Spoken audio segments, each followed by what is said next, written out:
So I've got about 15 minutes with you, as Juliet said, and we're going to explore a very simple three-step map on equality, diversity, inclusion to help us identify and counter our bias. It's one of the things that Jacqueline talked quite a bit about in her opening keynote speech. And what we're going to do is look at some very practical tips and some steps on how we might be able to identify our bias and counter them. And before I do that though, and before I share my screen, I do just want to do a quick observation test with you. And what I'm going to do is read you a very quick story. It lasts for 30 seconds, so you're going to need to keep your wits about you. It does involve going on a foreign holiday, and given the situation that we're in, for most of us, that's probably the closest we're going to have got to a foreign holiday in a while, so enjoy it. And then at the end of that story, I'm going to ask you a couple of observation style questions. So in order for you to do your best at this, it really does help if you will visualize the stories I'm talking to you. So really see in your mind's eye the things and the people that I'm talking about. Okay, so are you ready? So I want you to imagine that you're going on a holiday and you are late for your flight, and you are running through the airport, and you're so late, in fact, that you hear your own name being announced on the tannoy, you being named specifically in the final call. But luckily you do make it just in time as the airplane doors are closing. And as you board the plane, the pilot is talking to one of the air stewards and says to you in a very sarcastic but friendly tone, "Just in time." You fly to your destination, you go out for a meal that night, which is possibly one of the best meals you've had in your life. And incidentally, just on the table next to you is a couple who are celebrating their 10-year anniversary together. When you go to the hotel, you have a drink at the bar where you meet a CEO of a tech company who is having a celebratory drink after having successfully landed a lucrative contract earlier that day. So that's my story. I'm going to ask you a couple of questions now, just to see your observations in that story. If we were together in an old school way in a room, I'd ask you to put your hands up in the air if you answered yes to any of my questions I'm going to ask you. But given that we're all at home in our back bedroom or in the office or in the scout huts, it's going to be more of a rhetorical question. So question number one is, when you boarded the plane and you saw the pilot, how many of you saw a pilot who was black or a pilot who was female? My next question is, when you were out for this lovely meal and the couple next to you were celebrating their 10-year anniversary, how many of you had a couple who were both men or a couple who were both women? And my third question takes you to the CEO of the tech company who was celebrating their lucrative contract deal that they secured that day. How many of you, when you envisage yourself chatting to this CEO, saw yourself talking to a woman? Now, as I said, we're not doing this in a room together, but I'm going to bet my bottom dollar that very few, if any of you, would have raised your hands to any of those questions that I've just asked you. And what that would have been a very clear visual representation of your individual and our collective bias. Now, our individual and collective bias, when I'm just reading you a story over the internet, has no significance really. But when we start to think about what this means for the progression, representation and experience of our workforce and the people that we serve, it begins to have some very real implications. And it doesn't matter what metrics we look at. So again, Jacqueline mentioned a number of metrics that we used earlier in her keynote. So she talked about the Workforce Race Equality Standard, staff survey, our disability equality metrics, our gender pay gap. It doesn't matter which of those metrics that we look at, we can see that actually what happens is that the representation, progression and experience of our staff is different and often worse for people who are from minority or marginalized identities. And there's going to be a whole range of interdependencies which impact on why this is. But again, lots of studies tell us, and again, it's one of the things that Jacqueline referenced quite a bit, is that it's our biases that influence this, our individual and collective biases. And I'm just going to quickly give you an example of three studies that demonstrate this really clearly. So the first study relates to a study that happened in university where recruiters, people who were used to hiring in the positions of lab managers, were asked to rate a CV, and all the recruiters got given the same CV. They didn't know this, but they all got given the same CV. Half the CVs had a male name on, half the CVs had a female name on, and overwhelmingly, the CV with the male name on was considered more hireable, and was going to be started on a higher salary, and was given more mentoring opportunities, would have been given more mentoring opportunities. So again, an indication of our bias there. But what's really key to this study is that it didn't matter whether the recruiter was male or female, and didn't have much of a difference there. So this tells us that our biases aren't always against people who look different to us, but our biases can sometimes be against people who look the same as us. And then the other study that I want to tell you about is a study that looked at linguistic bias, which in a similar way, people were played the recording of an actor. So everyone heard the same recording, but some people were shown the picture of a person who was white, and some people were shown a picture of an ethnic speaker. And again, what we found from that was overwhelmingly, it didn't matter the recording was the same, remember, but people who saw a picture and thought that was an ethnic speaker thought that the person had a stronger accent and was more difficult to understand. And the key to that bit of bias is that tells us not only does our brain allow us to rationalize our biases, it also means that we transfer that deficit onto somebody else. Now, a lot of our ethnic minority staff or people with accents will tell you that they often get told that they have problems with their communication. They know the problem is not with their communication. And what this study shows us is that it's actually the listener who creates that deficit and transfers it to the other person. So with that, what I'm going to do now is I'm going to share my screen with you, and I want to look at what are some of the things that we can do about this then in order to make sure that we can identify these biases and that we can counter them and have some real solid concrete action. I think someone mentioned before in one of the questions I saw that they were asking of Jackie, how do we get some tangible outcomes? And I think this simple roadmap that I'm going to share with you now will give you some of those ideas in terms of how that might happen.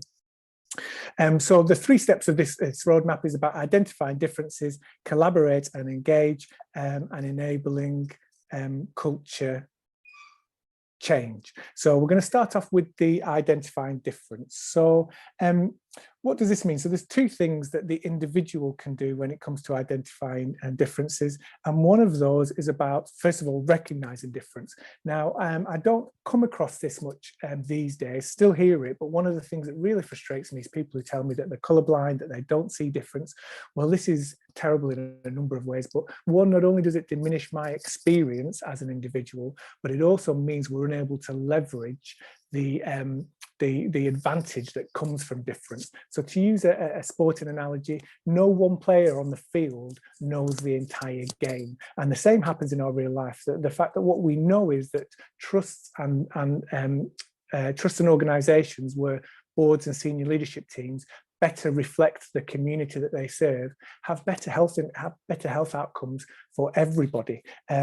So what we know is that when we start to enable people to recognize that difference, we're able to leverage that difference for the good of the entire organization. The second thing that we need to do in terms of identifying differences is examining your own behavior. Now, this is one of the things that can be quite difficult for us, but it's a place where we need, as individuals, we need to start to differentiate between my identity and my behavior. So do I think that I am inherently a sexist person who actively and consciously and through my espoused values discriminates against women? No, I do not. Do I think, however, that despite my values, that I will behave sometimes in ways unconsciously, unwittingly, that privilege the experience and values of men over women? Absolutely. And I need to examine that behavior, and I need to examine that behavior without any defensiveness. Sometimes when we feel that people are accusing us of being sexist or accusing us of being racist, we hold that personally as if it's part of our identity. But actually what we know is that we can sometimes unwittingly do things that have sexist outcomes or prejudiced outcomes or racist outcomes. So it's really important that we start to examine our own behavior. And I'll talk about that a little bit more in another step of our roadmap as well. In terms of what the organisation needs to do, though, we need to start to gather data and identify different outcomes. So again, what we know is we've been identifying data for gathering data for a long time, really. But one of the things that's very different, I think, to how we need to do things now is one, making sure that we collaborate and engage the people who experience the problem, which is one thing that I'm going to talk about in a second. But I think it's also really important that when we're gathering data, that we are able to interrogate that data in a very clear and design thinking way. So again, I'm echoing a lot of what Jacqueline was talking about before. And one of the ways in which we can really examine it and interrogate that data is through this thinking routine, which I know is think, know, and wonder. So once you start to see data, it's important that you, first of all, consider your initial thoughts or your initial feelings to that data. And that's really important, because I think when we don't think about our initial feelings or initial thoughts, we remove the humanity from that. So we really need to start. That's always the starting point of any data. How do you think and how do you feel about that? The second point of interrogating that data is to understand how it confirms or contradicts what you already know. And what I mean by that is not so that you can confirm how clever you are or how intelligent you are and that you know all this stuff already. But when we start to think about how this confirms or contradicts what we already know, it helps us in three additional ways. One is that it helps us to identify and understand intersectionality. So an example of that is that, you know, if we're talking about ethnicity, my experience as a mixed race man will be very different to a refugee woman, would be very different to a black lesbian, for example. So it's really important for us to start to understand that intersectionality. And when we see bits of data that may confirm or contradict other bits of data that we have, then that might start to help us understand those intersectionality, those different bits of identity and how they interact. And the other thing that helps us do is helps us identify best practice. So an example is I was you know, when we start to look at staff data or res data by departments or directorates or divisions, if we've got a certain division that seems to be doing, that seems to have better outcomes for our ethnic minority staff or women or what have you than what the rest of the organisation does, or what the national average might be, then this is a real place where we can identify good practice, find out what they're doing and see if and how we can replicate that. And then the third bit about that confirming a contradiction is it helps you identify what your blind spots are. And then the third aspect of that thinking routine is wonder. So now that you know that bit of data, what are the other intelligence that you need to seek that will help you make some sense of that data and help you find the right actions to take? And in the most part, well, there's lots of different ways in which you can gather intelligence, but actually lived experience is going to be a key to which we need to draw into that intelligence to help you find out what the next step is. So that leaves us on to step 2, which is about collaboration and engage. So what can you do as an individual in terms of collaboration and engage? So I think there's 2 things you can do. One is about seeking out different perspectives. One of the things that I see as my job when I go into any room is to stop people thinking about how they are going to solve the problem and start them to think about how they're going to engage the people who experience the problem. It doesn't matter how what great minds you have in a room trying to solve a problem. If you've not got the people who experience the problem in that conversation, no matter what you come up with, you're not going to find a solution that works. So it's really about seeking out different perspectives. And the second part of that is considering the barriers to participation. And depending on, we can get into a negative loop here, that depending on how well you've engaged people before, and if you haven't engaged people well before, then that's going to create distrust, disharmony, us and them mentality. so people are not going to want to actively engage with you, therefore you engage with them less, and that creates even more barriers. So you need to consider what these barriers to participation is, and you need to actively and proactively try and dismantle those.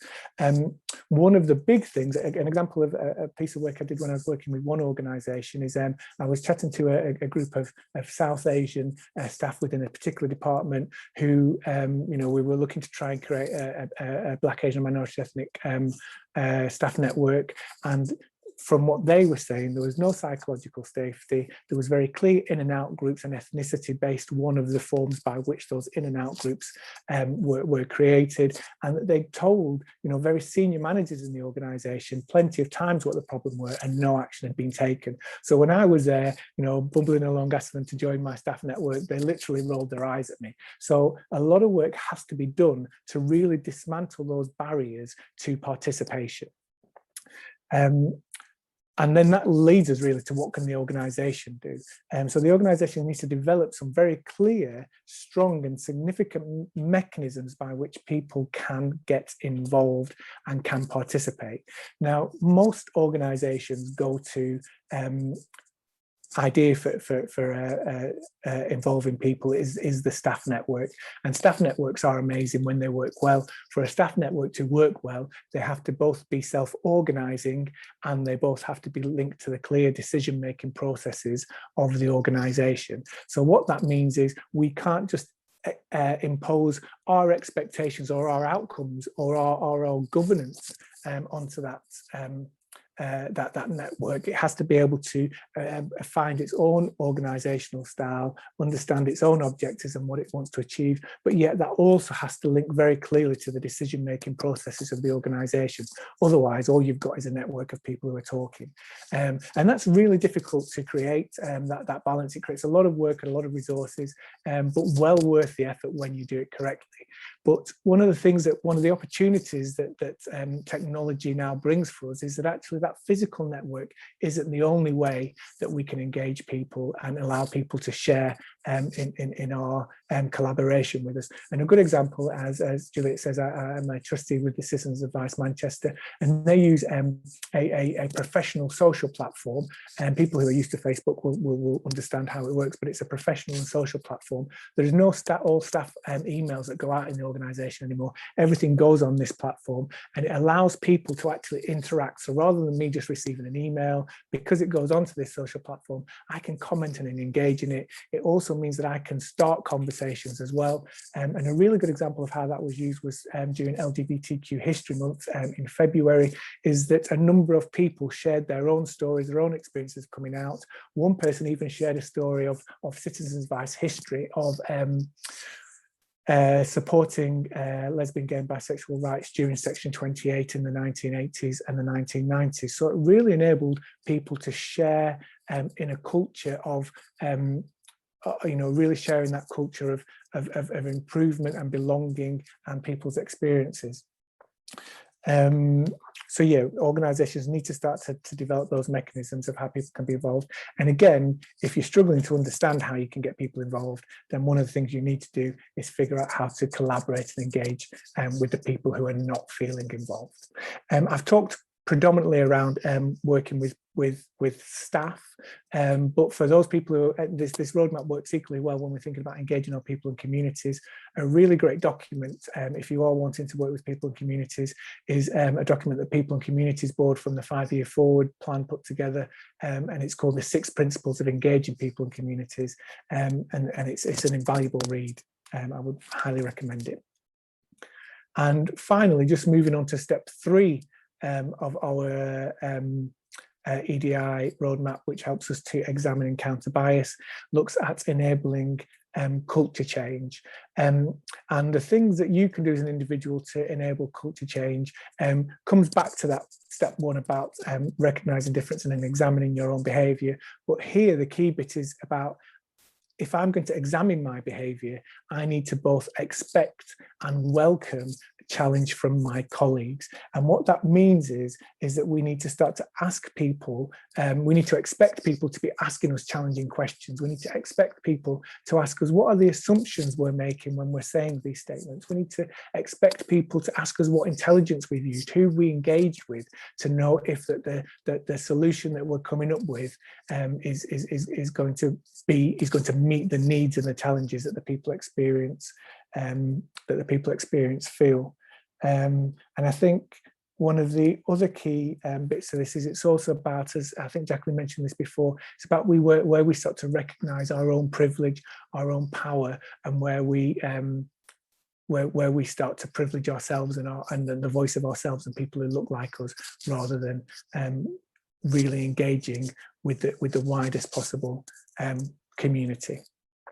And then the final bit of engaging, enabling culture change is just for the organisation to expect services to monitor and communicate progress towards improvement. And I think the other thing I'm going to add here is one of the ways that we often do that is by trying to hold people to account. And I think if people are not meeting their duty, we do need to expect action. But I like to use the phrase helping people to account rather than holding people to account. When we hold people to account, it tends to make them be in a very defensive position, and it tends to make them come in a very uncreative, transactional kind of thought process. If you're holding people to account, they'll come up with a 50-point action plan to increase race equality, and that's generally not going to work for you. But if you can help people to account, if you can work in a very coaching and a supportive way and help people to try and understand what intelligence are they using, how might they involve people better, and how might they really start to identify, again, as Jacqueline mentioned before, what are those points around the problem which we can start to leverage change. So if you can start to help people account for that rather than dogmatically holding them to account, I think that we start to see, in my experience is that we start to see more engaging, more inclusive and more transformational change.